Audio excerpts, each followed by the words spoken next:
Kia ora, everybody. We're talking with one of our early guests, Thomas Nabbs. It's pretty exciting, and we'll get to that throughout the podcast. But Thomas, what did you do on the weekend, mate? G'day, Stag. What did I get up? So we've got a TED talk coming up. So I had practice workshop for that, our final one, on Saturday, and then watched the All Blacks beat the Wallabies on Saturday night. Had a pretty chilled day Sunday, and just got a little bit of work done because unfortunately I had a funeral on Monday, so I had to just get a little bit ahead. But, so no, it's a pretty good weekend. What does a chilled Sunday look like for you, man? Oh, it varies. Help the old man around the house with a few of his stuff. Do a little bit of chores myself. Just I don't know, catch up, wash the car, clean the house, all of the above. Go for a run. Nice. Yeah. So leads us on. Who's Thomas Nabbs today then? Oh man, it's been a year since I asked you that. What's changed, mate?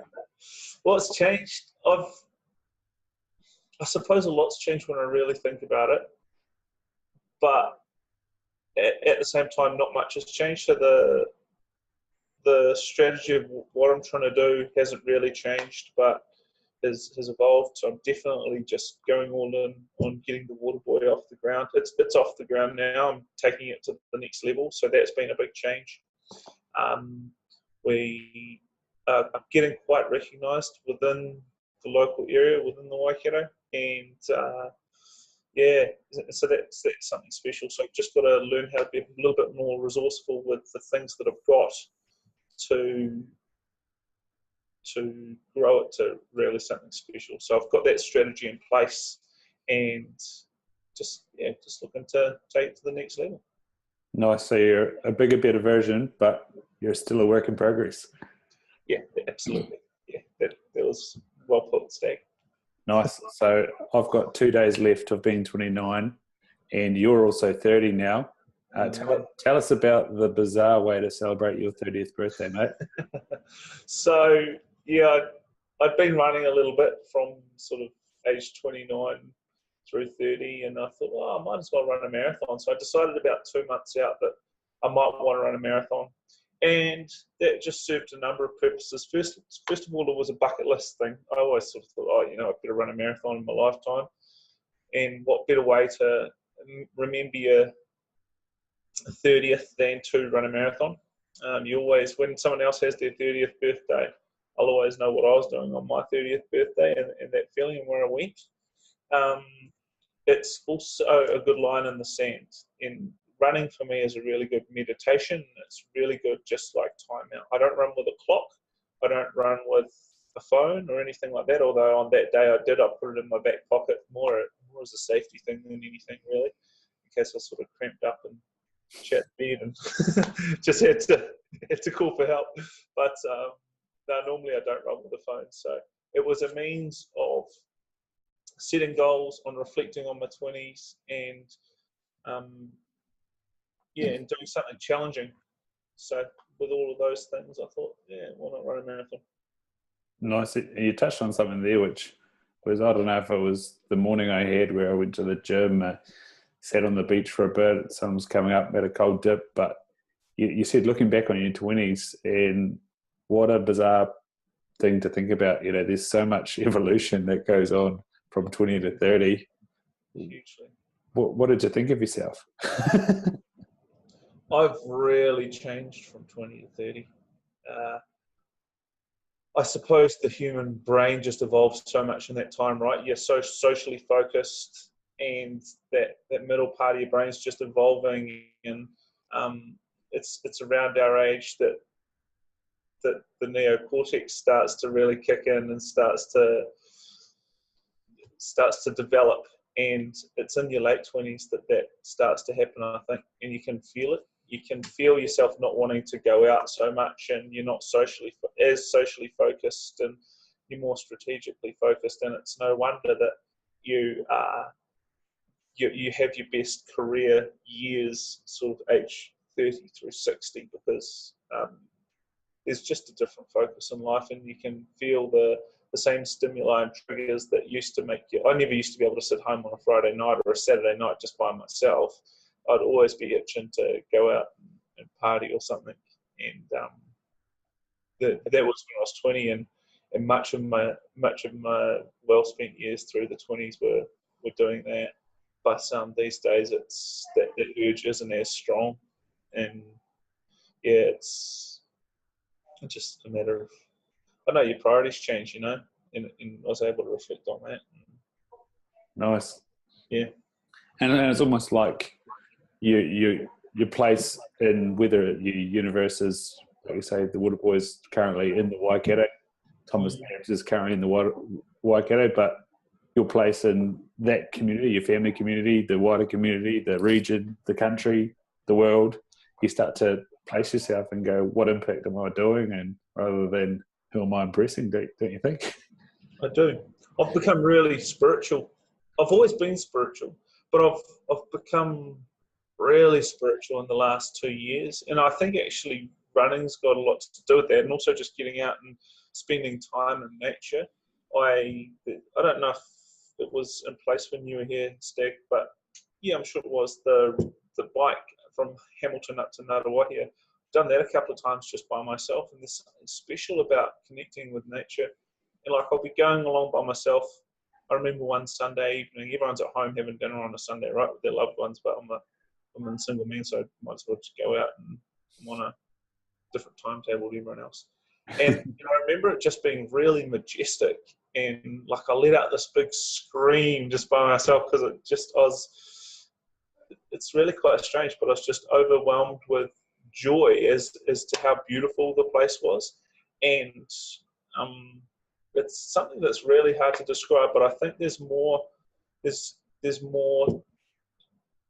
something more that we don't understand yet, that science has got a lot to prove around the connection between humans and nature, and humans and the earth. I think certain people feel it sometimes if you allow yourself to, but I've been doing that a lot more regularly in the last couple of years.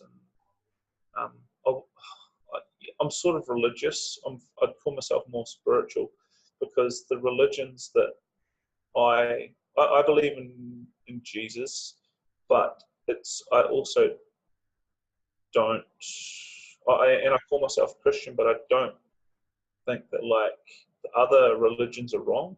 I'm not isolated to just one, which, I mean, I think strictly speaking, Jesus said that you can't do that, but I'm not about to sit here and say there is only one spiritual being out there. I actually think there's a lot. And it's something, as I said, I think science has got a lot to prove, but that's really changed in my late 20s, and we'll see where it goes. If someone were to ask me this, I'd happily tell them, but not too many people ask me about that sort of spiritual side. I mean, if you would look at my life in behaviour, not too many people would know that I'm spiritual. I don't really sort of practice much spirituality stuff. I don't do that yoga or go to church or anything like that. Just run and just appreciate the small things. Yeah. And you brought up yoga there, and your brother's sort of going after a bit of yoga at the moment. How much is it having an influence on you? Not at all. It's probably driving me away from it more than anything. What's the push out of that, mate? What do you mean the push out of that? So you say it's sort of driving you away from a yoga? Oh, no, like it's not really, honestly. But I've never really given yoga a chance. I'm really inflexible, and I perceive you needing to be able to be a little bit flexible to do yoga. Like I can sort of just touch my shins if I were to try and touch my toes. But and I've done 1 or 2 bits of yoga in the past, and I just feel like a dick, because I just get laughed at, and I just rather just not, and I suppose there's the whole you can only get better at it by doing it, but I don't know, I'll leave Lucen to do his thing and the yoga people to do their thing, and at the moment I don't perceive myself as needing it. I have a quite fulfilled, happy life, and I suppose it could always get better, but I'll if it ain't broke, don't fix it for me at the moment. I'm just tracking on with the things that I like doing. So yeah. Nice. So you said there that you're working on a different time frame to most people, and we see Thomas Nabbs working in the middle of the night, or like you said, doing stuff on a Sunday. What does the word balance look like for you right now? I just listened to my body, mate. I had a sleep in this morning. Like I didn't get up until 9 o'clock, and that was because yesterday I was really exhausted, and like I needed to get some work done, and I'm embarrassed to admit this, but even now and then I pump an energy drink or two down just to keep me going. I know it's shockingly bad for me. But then I just thought, I needed to sleep in this morning, so I did that. But on the flip side, you've got to work some big hours. Like I'll be having to do big hours tonight because I started work late today, didn't I? But yeah, the balance is just about, I think, just listening to your body. I probably don't have as much balance in my work to personal life as that I need to be happy in the long run. But I'm happy at the moment, so I can actually feel myself needing to change my balance of work to personal shortly, within the next 6 months. Actually, I can feel that coming. I'm feeling as though I probably want a life partner soon. It's not like not desperate or anything like that. And I love being single. I love the flexibility that being single has. But I know that at some stage I'll want to, like, yeah, and don't get me wrong, I'm open to meeting someone. But being single is so amazing that someone would have to be pretty special to trump being single. And at the moment, because I'm pretty much married to the water boy, I put a lot of doors up or walls up to the opportunity to meet someone. I don't want to, because it would distract from the water boy. But I think in the next 6 months, those walls may come down, and I may start having more of a life balance, so as to be able to have a more sustainable personal life as well. Because I think if that doesn't happen sort of in the next 2 years, I may actually not be as happy as I am now. So and that's a really strange concept, because I haven't felt it yet. I'm just sort of reading a little bit into the future. So yeah, I'll see what happens. See how I turn that focus. And in actual fact, I haven't actually ever thought about it like that, but I've spoken with my board at the Water Boy about the need for the CEO's position to be financially stable and sustainable within 18 months. So, because at the moment it's like I'm probably the only one with the passion to live off what I live off overall. Yeah, and that passion will be trumped in 18 months, I think, if it doesn't change. So where do you find the time to sort of get that perspective on your life? When I'm running. Yeah. Love it. I've only actually started running in the last 12 to 18 months. Don't get me wrong, like I go for a run like anyone else growing up all the time, just anywhere between 3 and 10k. If you could do 10k, I was feeling pretty fit, but I can go out now and I could probably run 30k quite comfortably at the moment. But yeah, it's when I'm running that it takes me to a different level of thinking. I think it's like what meditation is to a lot of people, because there's nothing around. I think your brain goes into a different sort of, I don't know, I've never done the scientific research on it, but you can just feel it going into a different thought pattern and to a different state. And I think when you're outside connecting with nature as well, it helps that. So yeah, it's the running and the cycling, just exercise, I think. and also actually when I'm listening to a good audiobook. Yeah, good audiobooks always get me thinking about different things as well. I come up with some of my best ideas when I'm listening to Daniel Priestley.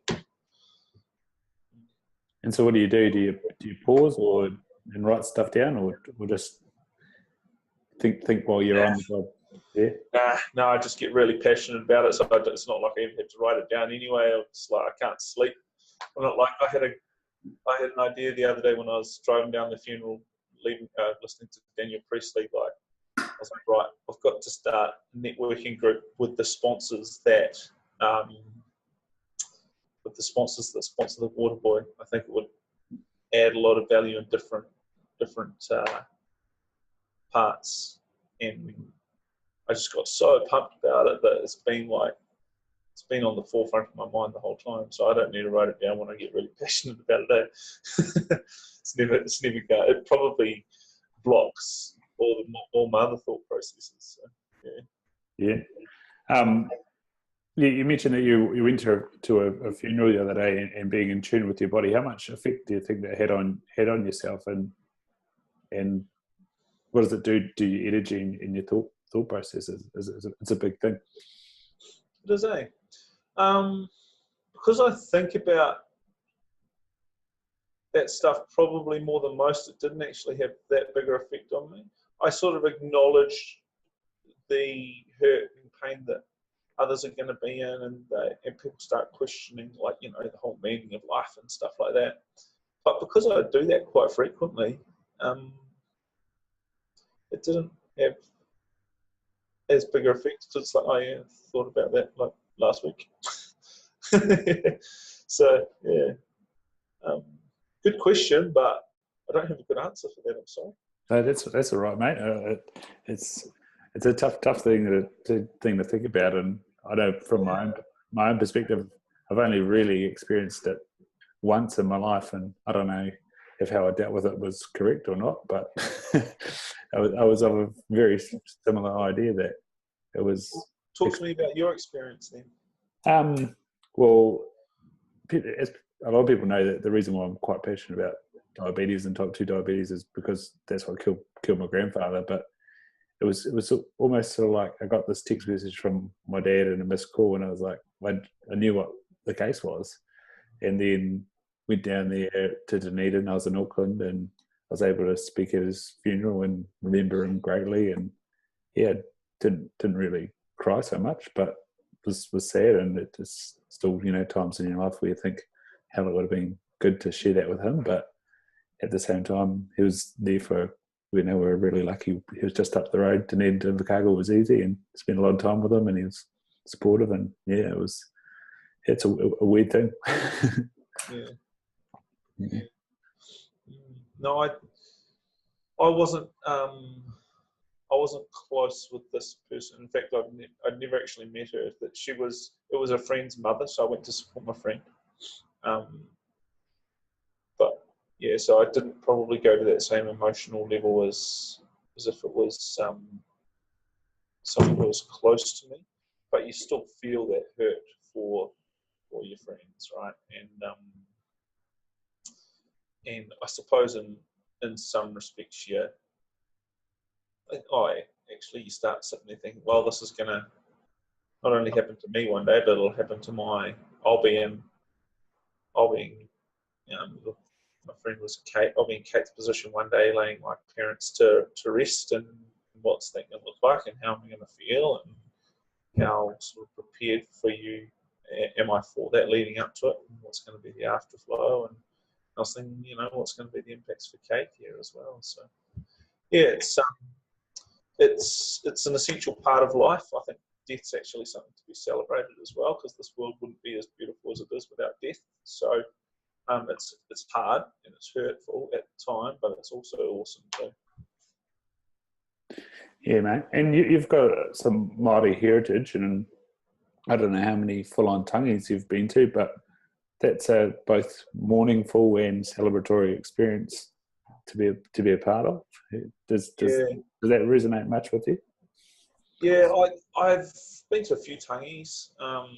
One of my big regrets was actually missed my grandmother's tangi, which was I was over in England, and I wasn't able to get back for it. I had said my goodbyes to her, knowing that if she had Alzheimer's and dementia and whatnot, and the last time I saw her, I knew that I may not be able to get back and said my goodbyes to her. But it was still really, really painful to not be able to be there for her and for the rest of the family and for Dad, who was putting his mother to rest. But the process that the Māori go through, I think it's more of a comforting and soothing process. They'll often grieve with the body, which is quite foreign, especially to your Australian listeners over the Stag. They'll be like, WTF to that. But it is actually something that's really, really beautiful, and it freaks you out at first. But then you get so used to it, and then you sing songs and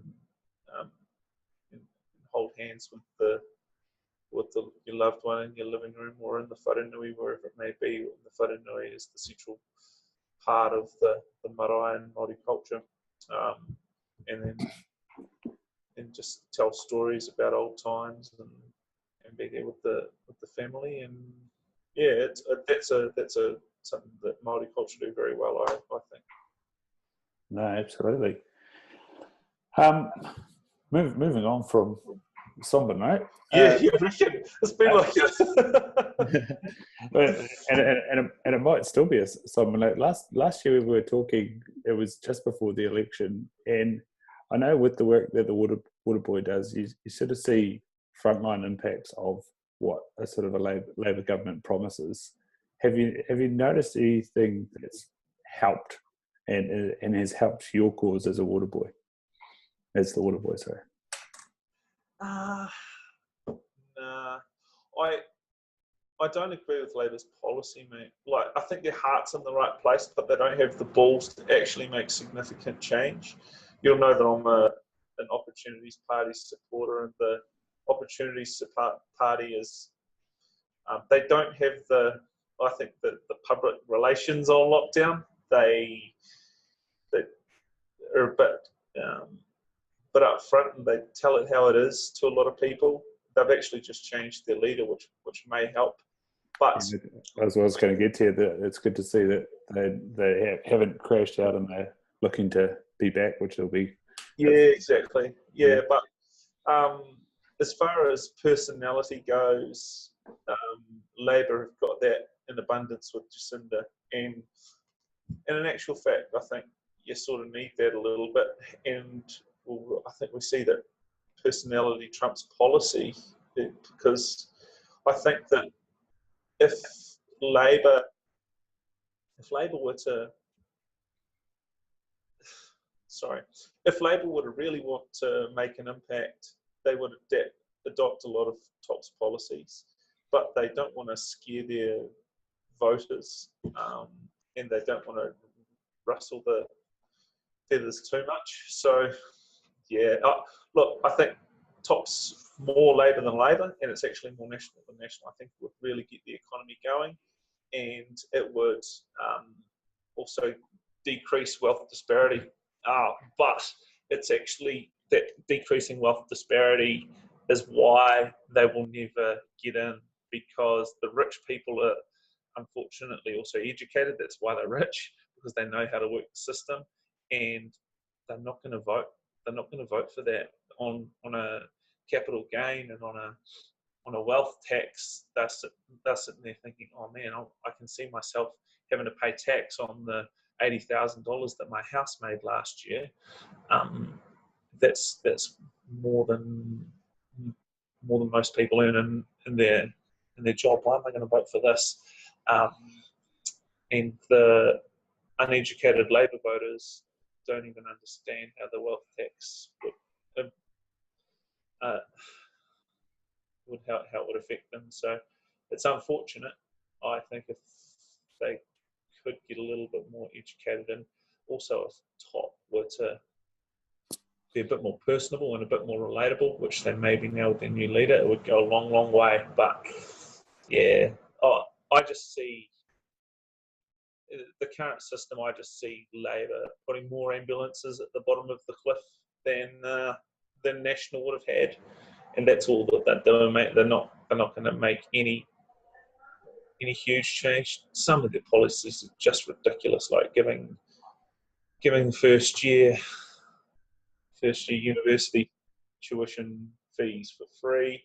That's absolute BS. If you're gonna do anything as ridiculous as that, do it in the last year to encourage people to go. But what about also all of the trades? That's implying that people are more. It's more valuable to have people at university. Well, I can tell you that a lot of people come out of university and struggle to get jobs, and a lot more people will come out of a trade, fully qualified, and walk straight into a job.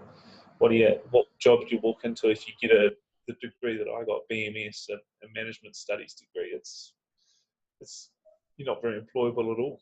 Neither are you with what else is it like at the sport and leisure? It's just crazy stuff. But I sort of like one of their latest policies that they've brought out. I think they call it work to mana or something like that, or dole to mana. Anyway, they're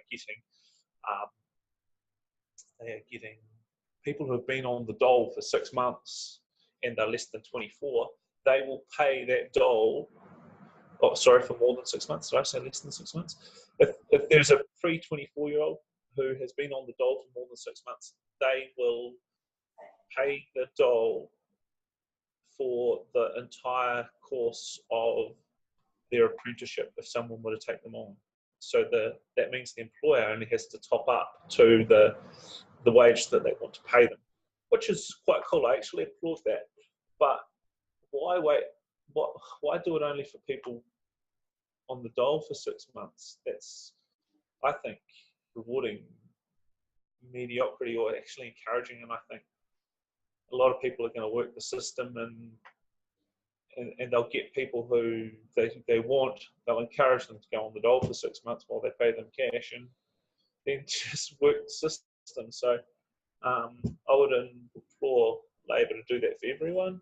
I think it's hard enough as it is for tradespeople to take on apprentices, even if they haven't been on the dole for 6 months or whatnot. It actually costs a business to have an apprentice for the first two years, because they don't create more value than they get paid. So I think it's somewhere where we could tighten the ship up a little bit. But there's no.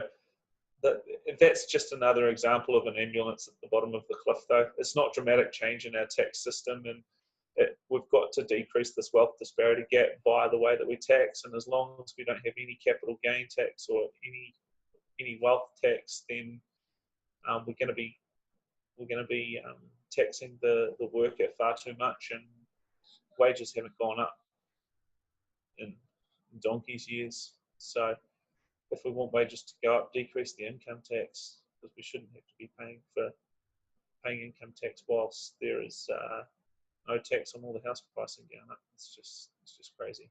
But enough politics. No, nice. It's been a very, very morbid chat, mate. You mentioned education there, and I think one of the things you're doing with the Waterboy is empowering people to embrace education and embrace experience. How do you think that a social impact model can sort of come under and build up the society? Yeah, so one of the things that I'm really trying to encourage, now we're on a more positive note, here we go. So one of the things that I'm really trying to encourage is businesses to pick up our youth who need the support, or pick up whatever case needs the support, and for there to be value in businesses for that. So as opposed to making a donation and all their money going into a black hole and or the owner feeling good about it, I want real business value for those who contribute. Now, what ways can we go about doing that? You see with the Waterboy, we make videos of the work that we do, but we let businesses own the work. So we bring need cases on a silver platter that have already been filtered, that we think are going to be really good. And then they get to take all the credit for the work that we do.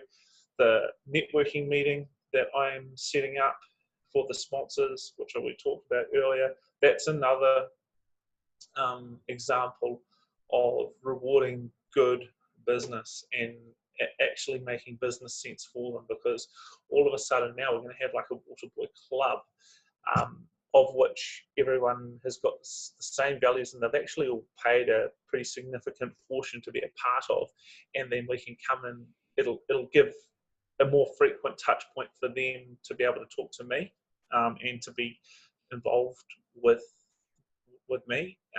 We'll also get some of our recipients and tell some of the cool stories. We'll get them, one or two of them, along every meeting, and we'll get a really cool guest speaker. We've got some really fantastic people who like to support our cause and say, look, if there's any way I can ever help, and these caliber of people are people who business owners would be really interested in listening to, some world champions and All Blacks, and they're just really, really interesting speakers. So I think that's a resource that the Waterboy has in abundance, is a lot of goodwill from a lot of really influential people, and we just need to bring that together and be more resourceful. As Mr. Priestley, one of my people that I've been listening to lately, as he would put it. So to get back to the question, I think it was something about how can we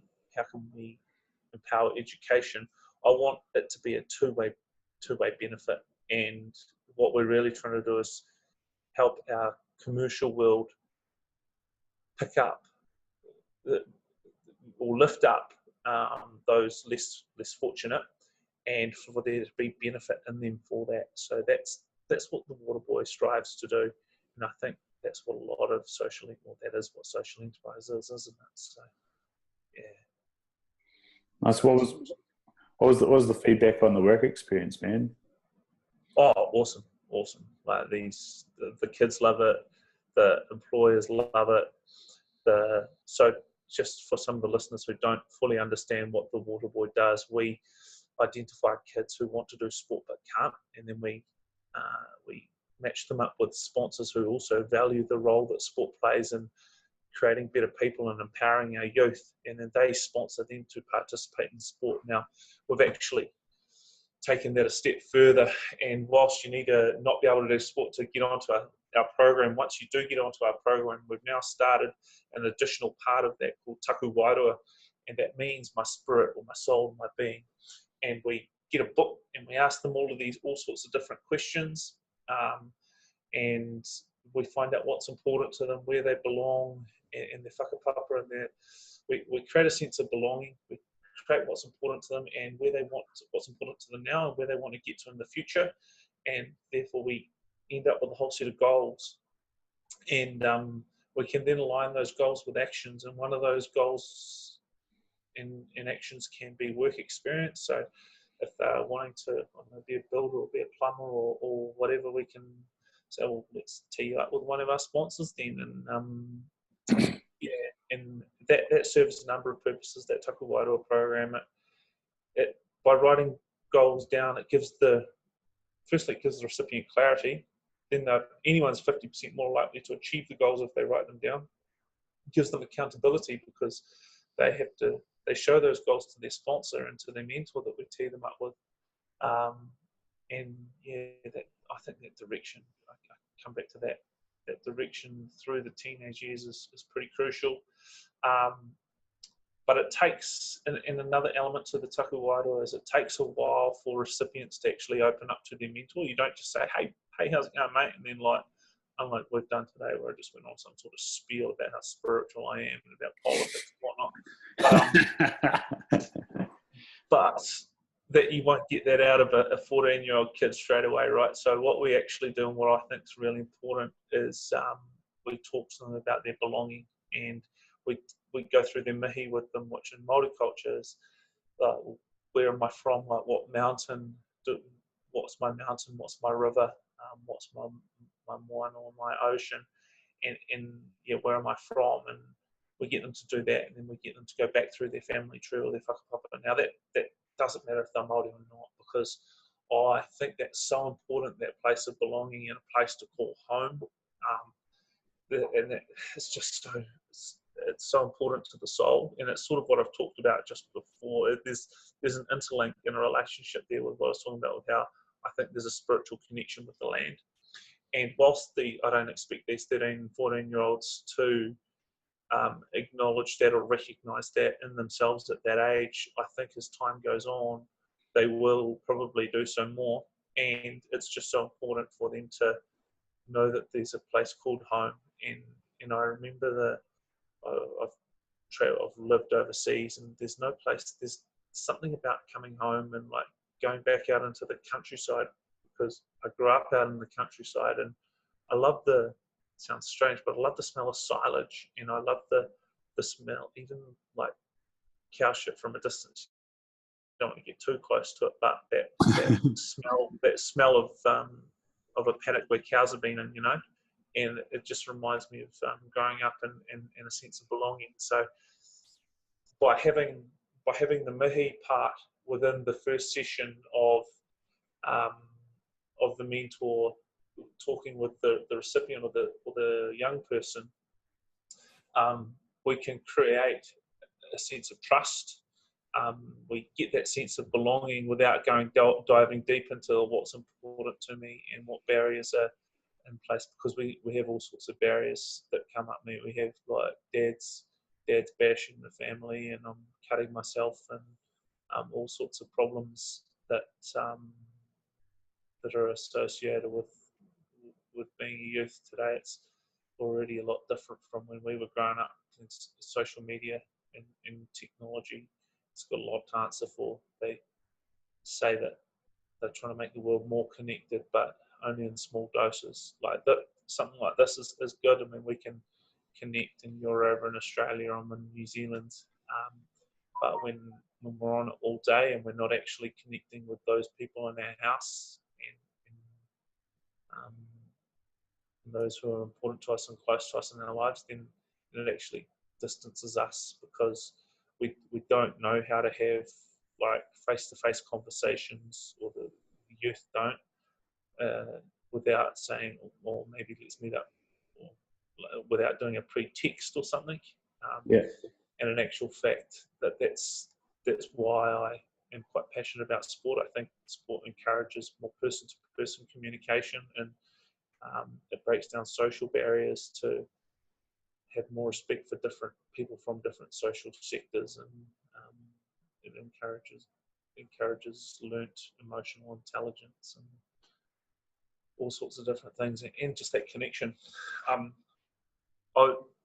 Am I able to read you the first? It's just sparked something. You're a great segue, mate, because I was going to ask you about mentors and all this sort of stuff. More Than a Game, mate. Go for it. Sure. So More Than a Game is a book that I've just finished, and it's highlighting some of the initiatives that we've done, why these people weren't able to participate in sport, and how our health has impacted their lives. But it also compares some of our more known New Zealand sporting personalities who have had the opportunity to participate in sport, and how sports shaped their culture, their community and their character. But what I was just talking about with that connected part, and it's a segue into the first page of our book, and I'll try and read it quite quickly because you don't want to sit there listening to it all. But it says, "A gentle warning. We hope that while you're reading, you will be interrupted. I'm glad you've picked this book up. Maybe you chose it, maybe it chose you. Maybe someone else thought it was the kind of book that you would like or you should read. Or maybe it was the only book on the table while you waited awkwardly for a meeting. For whatever reason, we're happy you're here with us. Before you get too much further through, we have a little cautionary message to impart. This book may cause some disruption to your life. At some point, if you are out and about where someone might spot you with this in hand, hopefully you'll be interrupted.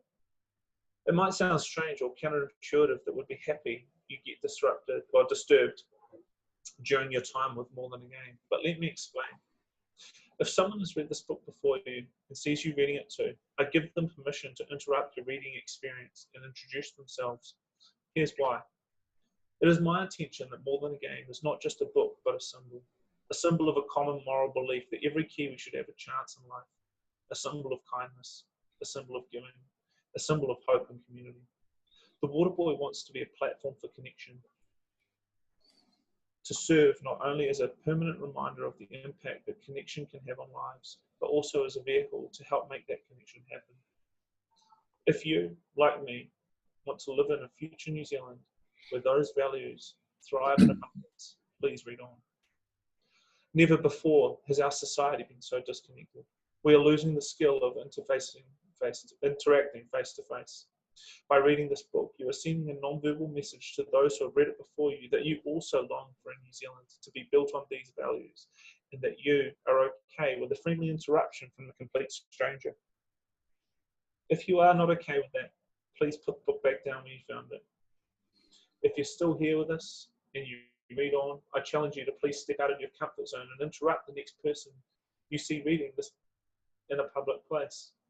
You now have a common bond. You share common values and hope for the future of our country. And having read some of the stories in this book, you have a common empathy for the hurdles many New Zealanders have overcome. If someone does interrupt you whilst you're reading this book, please make every effort to be accepting of their desire to want to connect with you. They may be taking a huge leap out of their comfort zone. Your reaction to them, be it positive or negative, may shape their confidence in social interactions for years to come. You don't have to become best friends with them, although that would be awesome. A simple introduction and conversation about the values of this book, is seeking to recognise and promote, will be enough to continue building and strengthening our community. One thought, one conversation, one action at a time. In that sense, I hope this book also proves to be an interruption in your life in bigger ways than just a potential conversation with a stranger as you read. I hope that it makes you think about other ways you can connect and change, or other changes you can make in your life that might help change someone else's life. I hope we don't just become a brief moment of your time, but more an inspiration for all of your time, and a reminder that the values of kindness, generosity, community, and connections are ones that we can choose every single moment of our lives. So yeah, that's the first page. I did get a bit carried away and read all of it, but that just, I suppose, sets a few values of what the book's about and what we're trying to achieve. Powerful, mate, and especially some of the videos are very powerful, and I've shared a few of them with the honest caption that they've brought me to tears, because, like you say, it can be quite confronting to know this is, your backyard and this is your peers. And I was, it's funny how the world works. I was listening to Dave Galbraith, who, I don't know how familiar you are with Dave, but he's been sports psychologist for the likes of the Chiefs and New Zealand Sevens and golf. I've heard great things about him. I've never actually met the bloke, but I've heard very, very positive things. Yeah, and he was asked in this podcast, if he had $100, what would he do? And he said, I'd go out to the street and buy 5 people dinner who are on the street, and I'd sit and talk to them. Yeah. And he said the stories that they could tell, and the humility that you'll feel, and humbleness that you'll feel from interacting in that way is, it's not just a great lesson for you, but you've actually touched and made an impact in somebody's life. And you give us a little bit of a snapshot with that, with the work you're doing. What's sort of been your feedback from the sponsors, and how much of an impact does it make for them and for the people that work for them? Yeah, they love it. It's something really special for them. That a point of difference with us is that they get to meet the people that they support, and that's something that we got to capture. No matter how much we scale up, that's a real essence of the Water Boy. And we had a sponsor visit yesterday, actually, and just it's so good for both parties. It's so good to have these initiative recipients that would never ever get to walk into corporate offices or anything, and then for them to be interacting and seeing a different side of the world, even though it's only 2K up the road, and vice versa, the corporates just getting to see and interact firsthand with some of the people that they only read about in the news, and it's really special to be a part of, and there's a growing appreciation. And that's again what sport does. It breaks down the social barriers to bring us closer together to people from different social sectors. And whilst they're not participating in sport, this model's encouraging that and enabling that to happen. And it's a really special part about what we do, and I love that part about what we do. Absolutely, and part of my job, and you can be as capitalist and work hard and results will pay off sort of thing as you like, but when you see people that come into my practice through funding or through government initiative or through trust initiatives, and you get the time, I'm lucky I get to spend 45 minutes with a child who's been told that they're misbehaving, that they're bad, that they don't concentrate, that they've been labelled often with ADHD or autism or something, and you sit down with them for 45 minutes, you find out what they're passionate about. You figure out that actually, they've got a drive and they are a human, and quite often or not, they've got a little problem that you can help them with. And the beauty of not just helping them achieve something, but getting them to be able to read and be able to learn and find out stuff and achieve something is huge. And that's what you see every time with these, being in sport, is that you get to find out that you're not useless and that people value you. Yeah, hard out, man. And you just nailed it, I reckon. You described young people as passionate. And Lehigh Duncan, the general manager of Zeal here in Hamilton, always describes young people as passionate. And he couldn't, I won't give too much of it away, but he actually mentions that in his TED talk we're speaking at TEDx Recruiter. And he gives the example, like, you have 13 or 14-year-olds, they'll fall in love and they're so passionate after 2 days of meeting someone, or they'll be on a video game, and they're passionately playing it, and whatever people do from a young age, whether you perceive it to be good or bad, they're really passionate about it. And we just need to enhance that and work to their strengths and work to their passions. And that's again like what Taku Wairoa is about. It's about discovering what's important to them, what they really love, and getting them that success and enabling them to tap into that passion. Because if they love it and they're good at it, and success can breed success, and it flows on to other areas of their lives because they're able to establish a good amount of self-esteem and self-confidence from being good at something, and from feeling as though they have something positive to contribute to the world. And whether that be in sport, which is what I'm passionate about. If it's in sport, fantastic. If it's not in sport, then I still think that sport participation is key, just for the mental and physical health benefits that it gives. But we can help them tap into what they are passionate about, and then work with other organisations. So like Taku Wairoa was saying, do you want to do any of these activities? And we list activities down that we can connect other organisations that they specialise in, and we can connect them to there. So I'm excited about that, and I'm really I've just thrashed the word passion, but I'm really passionate about developing people and helping people. I think everyone is, though, aren't they? We've just got different ways of skinning the cat. Yeah, no, yeah, and you say that word passion, and ever since talking with Yosefa Tuiaso, when he said that, he had a coach ask him, what are you passionate about? He's like, oh, well, water polo? It is, no, what are you passionate about? That stuck with me, man, and every young person that comes to sit in, a consulting chair, it's what I ask them, and they're flustered and they're flabbergasted, and you might have to explain what passion means, but they get it, and they'll tell you about weird and wonderful things, and it's totally awesome. For sure. Yeah. Mate, you said TEDx Recruiter. What's that? What are the feelings heading into that? You've been practicing, you've been getting mentorship. I've been really impressed by the TEDx Recruiter setup. They're sharp, man. They give you really good coaching. Give you the coaching and the mentoring that they give you is just fantastic. And probably if you put a monetary value on it, I would say that it's, all in all, we've probably had about $20,000 worth of coaching each, and it's just been amazing, the stuff that we've learnt there. In terms of, am I nervous? Nah.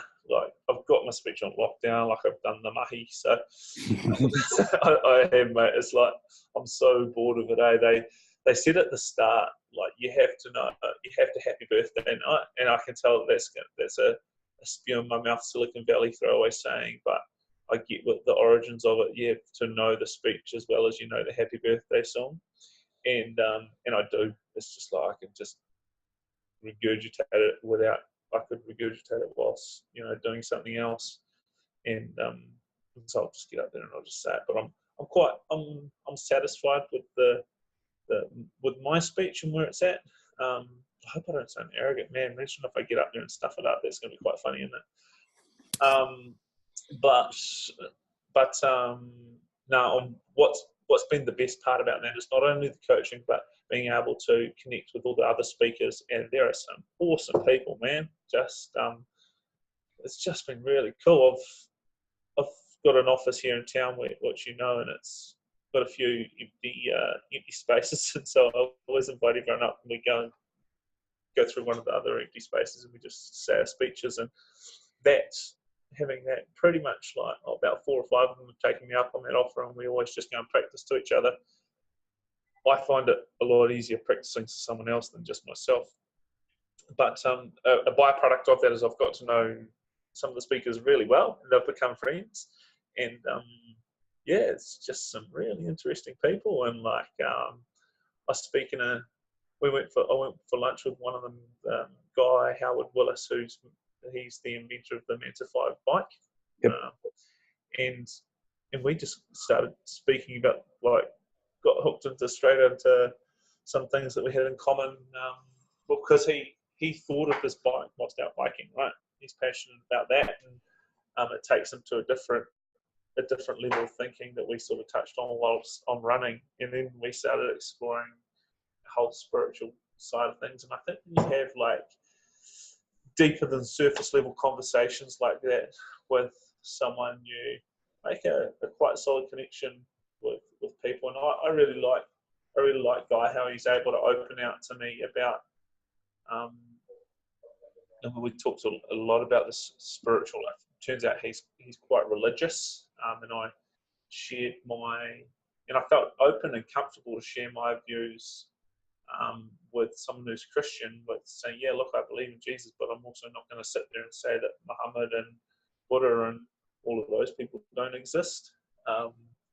And so that was an interesting conversation. And also Michelle, I perceived this as being quite different when Michelle Howie. I perceived this as being quite different when we first started TEDx, but as we've got to know each other and as we've spent more time with each other, I really enjoy your company now, and it's I shouldn't be surprised. She'd probably slap me if she found out I was surprised, but I am surprised and pleasantly surprised that we really get on, and I think she's awesome, and that goes for a lot of the speakers. I've done one-on-one speaking with quite a few of them, and get on with all of them really well. So that's been the best part about the TEDx experience, and getting to know the speaking coaches too. Can you tell I'm a people person? I just love meeting new people and hearing about their journeys and how they're finding themselves. Nice. I suppose one of the benefits of where you are is you can talk to the whole of Hamilton without them hearing you. What do you mean? Out the window, mate. You can see the whole of the city. Oh yeah. I don't know if you noticed, but like a lot of the time I'm not looking at the computer screen because I'm just like watching the traffic go by. There's been, as we've done this podcast, there's been like 3 or 4 near crashes. And Nice. Yeah. Have you had a go on the Manta 5 yet, mate? No, I haven't. I suggested to Guy that we should have. I should do a product demo in one of the breaks at TEDx Rokura out on the pond. Yeah. And it was all go for a little bit, but then apparently the pond's too shallow. So No, I haven't. I'll have to get in touch with Greg, and they had the opportunity where you could go and ride it at Te Rapa Pools for a while, didn't they?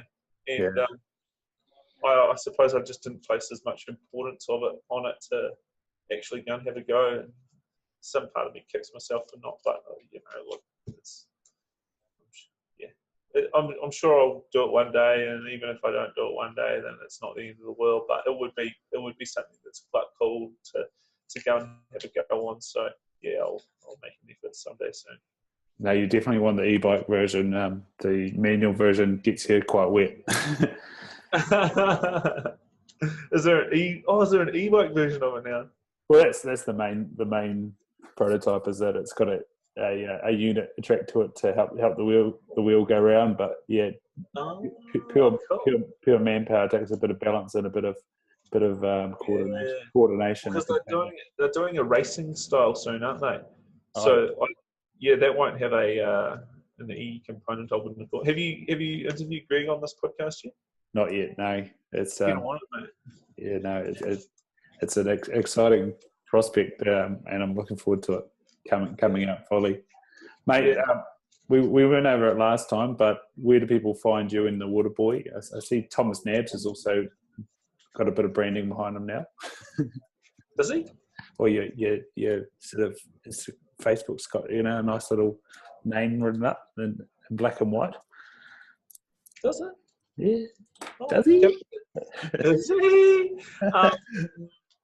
No, that's not on purpose. I've made myself an Instagram account because, but I've made it private just to connect with some friends and share some things that may not be entirely appropriate for the Waterboy page. Right.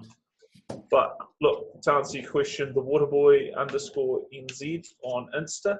Pretty sure that's it, or it might just be the Waterboy NZ. If you look for the Waterboy NZ, it's going to come up. My name is on Facebook. I'll just make sure I get the proper handles on that. I'm just going to break this open. I should know this by heart.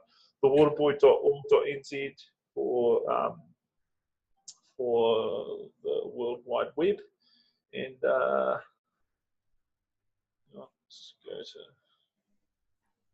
to Insta here.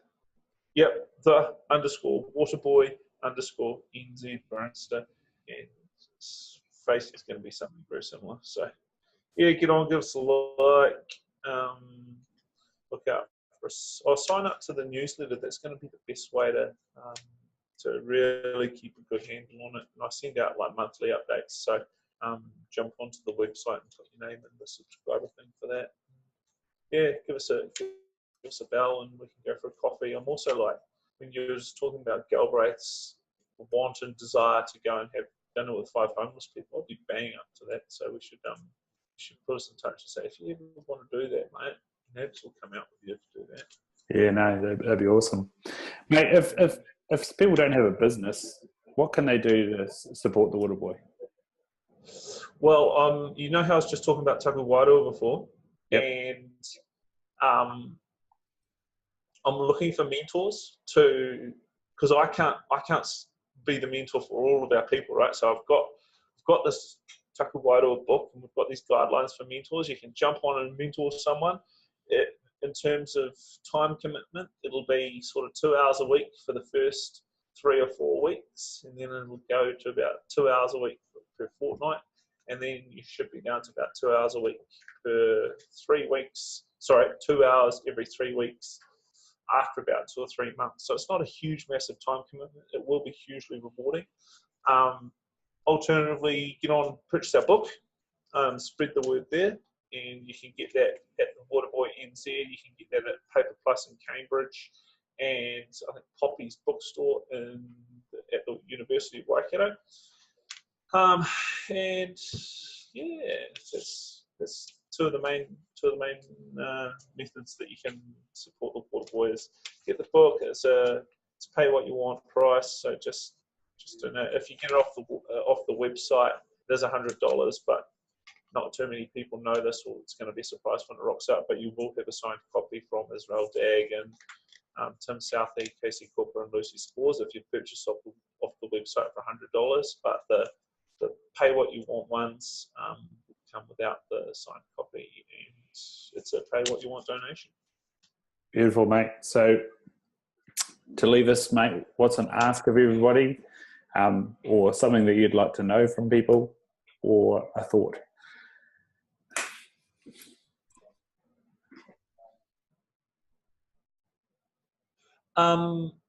Here's something. I was actually thinking about this the other day, and the last time I spoke to someone about it was on the podcast with you, and you asked me, I think this is over a year ago, you asked me something along the lines of what would you like our politicians and our leaders to do better? And it was to get closer to the impact of the decisions that they make. And I used the example that our mayor in Hamilton here said that we don't need to replace plastic bags. Well, I'd like him to go out to Raglan and do some cleanup of all the plastic bags before he makes that decision. And before you lay people off, please go and meet the family and the kids of the people you're about to lay off, and see if there's any alternatives around this. And if you are, if you're going to put the rates up 16% like they have, please go and meet beneficiaries and see how that's going to impact their rent and what that's going to do on their lives, as opposed to just not knowing about these different parts of society. I want people to get closer to the impact of the decisions that they make. And that would be my thought. And that's across all areas of life, not just in business and not just in politics, but don't just have ignorant bliss, and without knowing the true impact of your decision. So yeah, whether that be environmental or anything else. Beautiful. That would be my thought. Yeah. Thanks so much, mate, and awesome to chat. And we went deep there, so probably a change of pace for a lot of people, but it's good to go into those uncomfortable places so far, every now and again, and like you say, with the likes of reading the Waterboy book, it might take you to an uncomfortable place, but it really helps you to assess where you're at and what you're doing, and like you say, what the decisions you make, how they impact different people. It's good. Absolutely. Cheers, bro. Appreciate it. Yeah, and let's look forward to the 30s. Yeah. Good. When are you 30? Just quickly. On Friday. 2 days. 2 days away. Mate. Happy birthday. Good luck. Sweet, bro. We'll leave it there. Cheers.